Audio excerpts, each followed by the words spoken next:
Hey VC community, this video is going to be a contest entry for Rachel the Music Ma'am. She has hit 666 subs, and so she's having a contest to show 5 albums that have Satan in the cover. So I'm going to go through these real quick. The first one, most people will recognize, that's Motley Crue's Shout at the Devil. One of the most popular albums in the hard rock, heavy metal, hair metal era in the early 80s. Definitely one of the albums that I was familiar with growing up, along with Ozzy Osbourne and Black Sabbath and whatnot. The second album I'm going to show is not really an artist that you associate with occult or Satanism, but Anne Murray had an album in 1983. It was called the Satanic Prophecies. Deals a lot with occult themes, there's a track called The Fallen Angel. She talks about, Anton LaVey, and there's a lot of satanic subject matter in the material, which was totally uncharacteristic of Anne Murray. In fact, after this album came out, my parents wouldn't let me listen to Anne Murray anymore, but it's certainly the odd album in her discography. The third album I'm going to show is John Ford Coley and England Dan. They had an album in the late 70s. It was called Children of the Beast.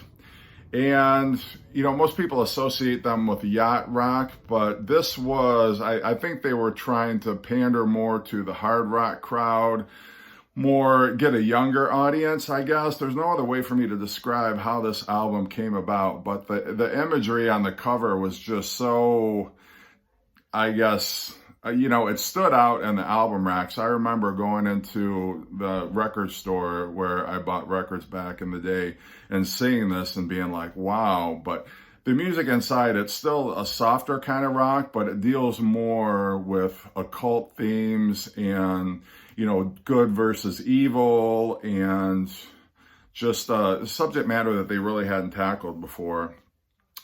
The fourth album that I'm going to show is Huey Lewis and the News, their album it was in the early 90s, I want to say 93, Lucifer Rising.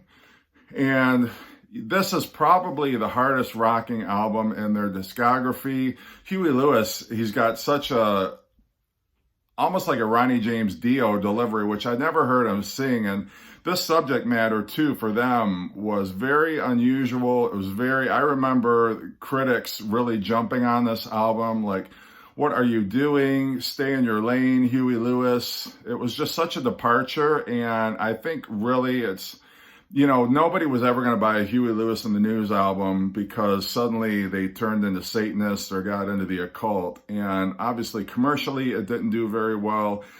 I don't think it even hit anywhere in the Billboard Top 100 because I think it was just so off-putting and so unusual for their fans. But just because of the album cover, I'm putting it on this list. And then the last album I'm going to show is Hall & Oates had an album, and this was in the early 70s, I think before they had Sarah Smile or any of their earlier records, and it was called The Evil Within.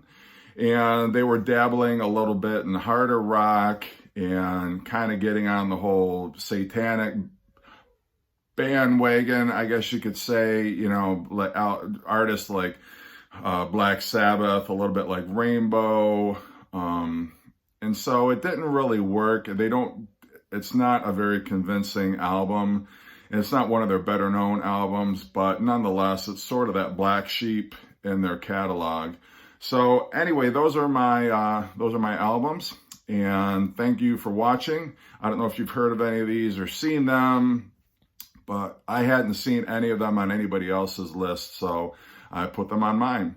Have a great day, everybody, and thanks.